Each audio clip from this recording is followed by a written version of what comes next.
What up? What up? We are DV, Yeah. and today is a beautiful Tuesday, February the 18th, 2025. Yeah, and we're just out here, man, enjoying this beautiful day. Appreciate you tuning in. Appreciate you being here. Yeah, so low vibes, low vibration. Come on now. I see him. Fuck that. Come on. Low Keep going. vibrational stuff, low vibrational thoughts, low vibrational things, places, and even people. So yeah, check it out. What are they? Sometimes they could be as simple as a TV show you're watching. It could be something, it could be a word you're using, something like hate. I think low vibrations come in many, many different forms. Right. Hold it on this side. Yeah, so I think they come in many different forms. They come in feelings, I think, in terms of jealousy, hate, fear. And I think a lot of these things come from insecurity. I think low vibration, meaning just because when I say low vibration, we mean like we are vibrations, right? And let's keep pushing. Let's go cop a spot somewhere. But we are vibration, and so are the things that we think and the words we use. Example of high vibrational stuff would be words like love, gratitude, beauty, joy. Those are more on the spectrum of a higher vibration. They vibrate higher. In terms of vibration and energy, when you use certain words, they move a certain way. And high vibrational words like love and joy make you feel better. They're healing words. It means they vibrate higher. Oh man. Shit, let's go right here. Shit. But yeah, so basically they mean they cause you and things around you to vibrate at a higher rate because it just on a more lighter. It's more light energy, things that are heavier, more dense, they move slower. Like I said, words like fear, love, hate, anger, those things will be more of an example of low vibrational words because they just vibrate slower. They're just more dense. They come from a fucking smaller place. It's just not as it's not as good as it could be. It's not necessarily bad or good. I was gonna say because I try not to get caught up in the good or the bad. I never said good or bad. It's not good or bad. It's just on a lower. It's just not as good quality. Choose better quality words. That's all. Better quality thoughts. Think of it more in terms of quality. It's just on a higher quality. Well, that's why I say I don't really say good or bad. I just say higher or lower. You know what I mean? Because people have this. When you say, I just feel like in the human language, so that's in English language. When we use the words good or bad, it's got all these other distracting connotations. You know what I'm saying? There's connotations that can distract you from what the truth is, what we're talking about here. The point that we're trying to make when we say good or bad. Yeah. So I always try to say higher or lower, but yeah. Anyway. But yeah, the vibration, the vibration of your thoughts, it behooves you to try to keep those on a higher, higher level. Just better quality thoughts. Like keep your thoughts focused on sehealth, staying happy, staying in the moment. Gratitude. That's a big one, a really good one. I like to use that a lot. It seems to supersede a lot of other shit if you just stay gratitude. Stay in gratitude, I should say, in the energy of gratitude. By gratitude, I mean being thankful for everything. That's a more developed, more progressive way of looking at things, because you're staying on a higher spectrum of energy. That's what these thoughts belong to: abundance, joy, bliss, excitement, passion, inspiration. These are all high level thoughts and feelings, But yeah, and those thoughts seem, in my opinion, to come from a place of love. It's more of a healing energy, as opposed to, low vibrational thoughts and feelings and places and things, they'll tend to be more degrading, more destructive on the spirit and the mind and the physical of a person. Low vibrational thoughts, places, and things. You know, an example of a low vibrational person could be somebody who's always complaining all the time. I'm sure we all know those people. Yeah. Yeah. And a matter of fact, speaking of those low vibrational people, right? How do they make you feel? Touching on what we were talking about yesterday about as far as being energy draining people. I mean, for me, that's my experience every single time being around someone like that. A person who's always got something negative to say or something that, some kind of complaint all the time, you know? To me, that vibe is always, it's going to be draining every single time. It's going to be draining every single time. So that person that you know that work, that's always quick to tell you about some negative news they heard on, on TV or something, you know? Or just, quick to deliver some negative news instead of something that's positive, something that's uplifting, you know? It's one thing to be a realist and tell things for what they are, but but you can tell things for what they are with positive news as well. You know what I'm saying? So, because I've been around a lot of people who be like, oh, I'm just realist. I'm just saying what it is. You might be saying what it is, real negative, but you real negative, right? Because there's a lot of real positive stuff that's going on just the same. So why not choose that? Yeah. Choose that. So so be aware of those things, because like I said, those are definitely energy draining things. Low vibrational people, low vibrational energies. Shit, even the food we eat could be low vibrational or high vibrational. Everything vibrates. Everything is an energy. Give an example. Down to its core. Here's an example of a high vibrational food. You go to the grocery store. You go to walk to the produce. You pick an apple and an orange and maybe a salad. That's a high vibrational meal. Why? Because for one, fruit and vegetables are less dense. They're nutrient dense, but they're less dense vibrationally. Just by nature, from what it is and how it's, even on a molecular structure, it's definitely on a more a lighter vibration. Right. I guarantee it. Cause I think it's higher vibrational just because of the fact that it's pure, it's closer to coming straight from the source, right? Yeah, the sun is one good example. Especially if it hasn't been processed. Here in California, we could literally take a lemon or a lime or an orange or an avocado straight off a fucking tree and eat that bitch. It hasn't been processed. Yeah. So right off the rip, that's a lot purer form of energy as opposed to something that's been processed. Because even in the fucking grocery store, it's been processed. You know what I'm saying? A lot of times. Yeah. But even that, don't get me wrong, it's still purer than a lot of other shit. So something like he just said, fruit, vegetables. Me personally, when I eat vegetables, I only eat them raw. Why? First of all, they taste better than me, but also because they have been processed.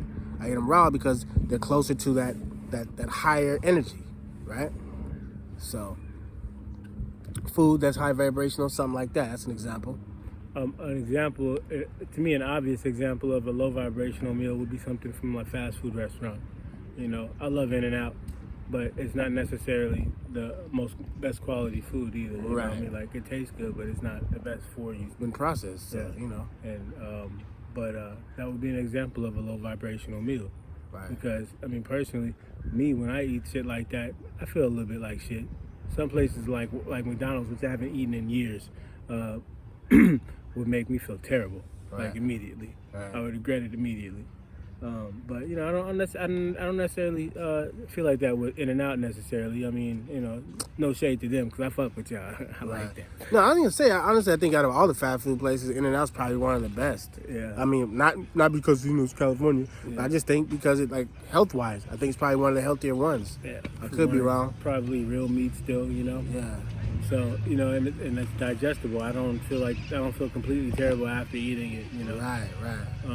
But yeah, it's still not the highest quality of food you can eat. What's up, yo? It's just not the highest quality. It's not the best that you could actually get.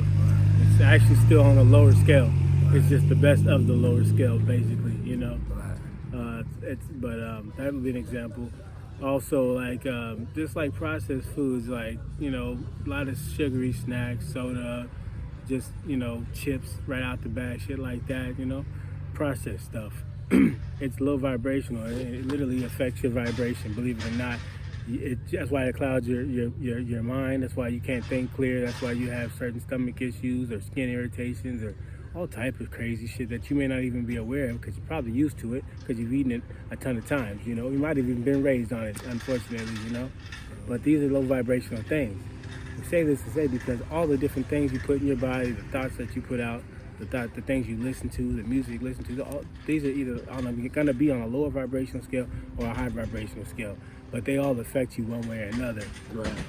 And affect you in ways that you may not even be aware of. Like I said, physically, you might start being all depressed and sad, like things like that. That's why it works that way.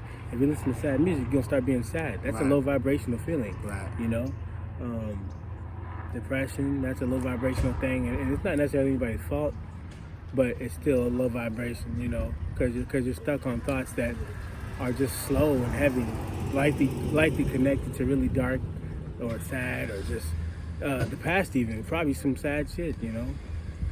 Speaking of low vibrational like stuff, even low vibrational like feelings, right? Like for instance, for a long time I thought guilt was something that just was an inevitable feeling of all human beings. Mm-hmm. Then I realized some people don't feel guilt, and I thought, and I just want to say this right now. I think guilt is a unnecessary low vibrational feeling. Yeah. I don't think you have to feel guilt. I don't think it's by nature something that just we all feel. I don't think so either. And I don't think something's wrong with you if you don't feel guilt. Nope. I think society will make you feel like you're like a sociopath, a psychopath, or something's wrong with you if you don't feel guilt. And although I used to feel a lot of guilt for just things that were what I thought was worth feeling guilt for, or some things that probably weren't even worth it anyway. But either way, guilt or remorse. Remorse is one thing. Well, I'm not even sure if I don't even know the difference between those feelings, to be honest with you. In my opinion, guilt is something you torture yourself about that you think you're supposed to feel bad about. Remorse is something that you genuinely feel bad about, that you acknowledge you made a mistake. You have a different perspective now. In retrospect, you feel bad about it. That's called remorse. But see, here's the thing. The feeling bad part is what I think guilt is. Because you can acknowledge that you did something wrong, but that don't mean you got to feel bad for it. I think it's the whole feeling of feeling bad is what guilt is. I understand guilt is just torturing yourself about it. It's the idea of thinking, oh, I'm a bad person, telling yourself things like that, or I'm wrong and I shouldn't have done this, like torturing yourself about it. That's guilty. Just going, damn, I was dumb for that. I didn't know but now I know better. That's called remorse. But that's just saying acknowledge I did something wrong. That doesn't necessarily mean but that's not feeling bad, is what I'm trying to say. Well, whatever, feeling bad, but either way, feeling different about it anyway, in the past. Guilt, that's remorse, for me, I think. For me, guilt was a feeling of feeling bad about something, whether it was necessary or not, feeling bad about something. And I don't think you have to feel bad about something to acknowledge that you were wrong in something. You know, you can acknowledge that I was wrong in something without having to feel bad, And I used to struggle with that until I realized guilt isn't even something you have to feel. You've been taught, at least me, was taught, probably through old religious stuff probably, you know, but I felt like I had to feel bad about something when in time something good that didn't happen. Whether I did it or something happened to someone else, I felt like I had to feel bad, which really drags you down, especially if you're constantly feeling that way, you know? So I'm saying that to say, consider some of these feelings that you feel. Are they necessary feelings? Or are they even automatic feelings? Because sometimes it's not really automatic. You've been taught to feel this way, that you have to feel this way. Because I feel now that I don't feel guilt. Whether I was wrong or not, I don't feel guilt. Now, do I acknowledge I was wrong when I did something I think I was wrong? Then yeah, I'll acknowledge it for sure and then move on. What I don't do is sit around, mope around and feel guilt about things, because I think it's an unnecessary feeling when we're talking about low vibrational stuff, you know. So consider that if you're one of those people like I used to be. Where do some of these things come from? Where do low vibrational feelings come from? Where do you think they stem from? Well, some of it could be like I was just saying. They're taught, you know. Another way, you could be indoctrinated with those things. They're taught, you know, from religion, from culture even. Yeah. So where do good ones come from? Where the good ones come from? I think they're natural. Naturally come. You can say God or part of our being. You know, whatever you want to say. Yeah, I mean, you pay attention to a baby that ain't even been here very long, or a little kid that hasn't been here very long. Right. You know, we see it as naive, but really that's just their nature. They're not seeing the negative. They're just seeing all the little happy things going on in their little world. Right. You know, it might be a whole situation going on, a whole aggressive situation on this side of the street, but the kid don't realize that. He's smiling, he's laughing because he just sees something that he may think is funny. But these two adults across the street are really pissed off at each other. You ever seen that? Baby, they're not picking up on it. Yeah. You know, they're just laughing. They just see people yelling and talking. They might find it funny. Right. That's because their natural state is to be in joy and bliss. Right. They don't see that. They don't know anything about it. They barely been here long enough. You know? They haven't even experienced it. Yeah. You know. So their nature is to be in a joyous state. We was once in a joyous state as we were kids too. Right. What happened? What's the difference? You know. Right. If that was our natural state, to be just joyful and in bliss and oblivious, you know, then what is it that changes us to this state? Well, eventually in our lives, you know, or in our adulthood or in our early adulthood. What changes? What makes it happen differently? The world. Things that happen to us, I guess, you know, Yeah. new ideas that we're fed, that we're learned, that we're taught. We pick them up and adopt them for ourselves. Even though we didn't believe in that when we first started, Right. because we didn't know any better, we never heard it. All we knew was that I'm happy, I feel safe. Or did we know better? Probably. We didn't know any better. Maybe we knew better. Yeah, I'm sure we did. You know. I'm sure we did. Probably why we're chilling anyway, because we know we ain't got nothing to worry about in the first place. It's not for real. It's unnecessary for you to be tapped into. You know what I mean? You're not aware of it because it's unnecessary for you to be aware of. Yeah. You know, you knew better. Mm-hmm. I think adults, we get caught up into so much shit. Pick up so many things that are unnecessary for us, you know what I'm saying? As far as feelings and thought and you know, the way we think and shit like that. I think a lot of it is unnecessary. You know?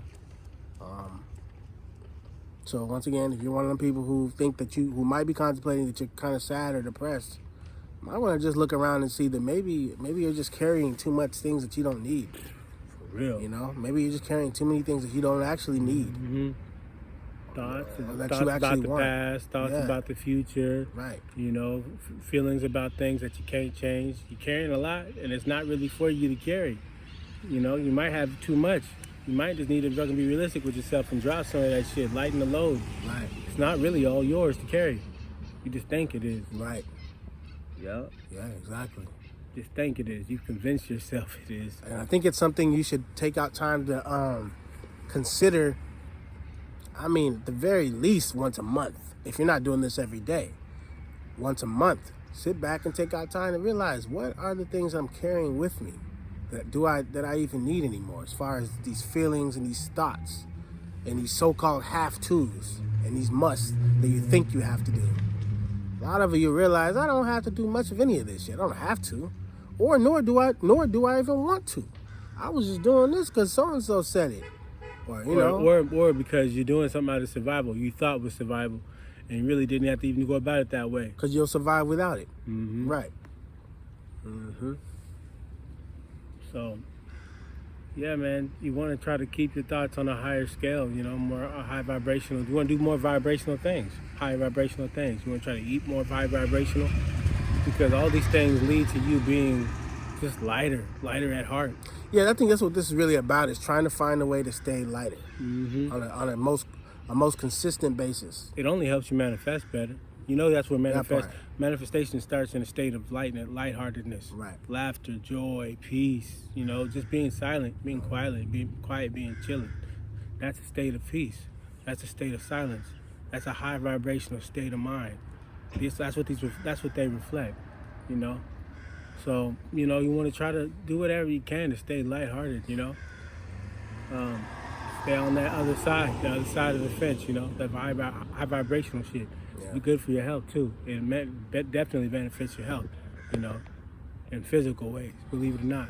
And it helps you stay clear-headed, man. Drop all that extra shit so you can keep a clear head. For sure. All these things come from a place of love, though. All these high vibrational things. A love for self. You know, a love for life. Take time to sit and notice the things around you, the good things, you know. Like we're doing right now. Yeah. But yeah, once again, I want to thank y'all for being here and tuning in. And if you gained any insight from anything we said today, let us know in the comments. And make sure Communicate. make sure to share this video with somebody that might actually benefit from this as well. For sure. Please do, because that's really the goal of this whole thing, is to connect. So like, share, subscribe, and Yeah, we love you. yeah. I love you. I love myself. And I love you because I love myself. So love yourself for yourself.